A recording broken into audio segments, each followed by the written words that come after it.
people, and I'm going to talk about the equator, where you're going to see different experiments to improve it on the real equator line. In this moment, you can see a gnomon. This is a stone we call gnomon, and many years ago was like an agriculture calendar. With this stone, the indigenous people, they knew when was the harvest time for them. Nowadays, we can see the seasons, the solstice days, and also the equinox days.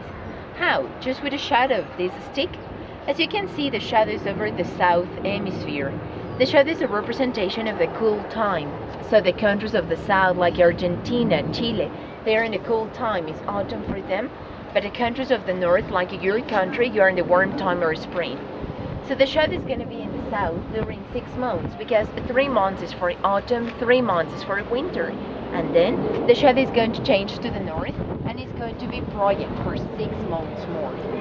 The shadow changes the hemisphere every equinox. That is on March 21st and September 23rd. And both days change the seasons, but here in Ecuador is going to happen something important. In the equinox days, the rays of the sun are going to fall straight down, perpendicular, and we don't have shadow for 2 minutes at the 12 o'clock at noon. No shadow, right? And the next day we can see the shadow changing the hemisphere little by little. 6 months is over the south and 6 months is over the north.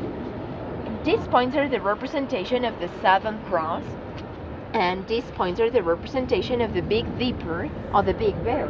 From the middle of the earth, from Ecuador, you have the opportunity to see both constellations at the same time, every night. That is how the indigenous people, they knew they were in the middle of the earth. Just look in the sky, look in the moon, the sun, and the stars, right? Here we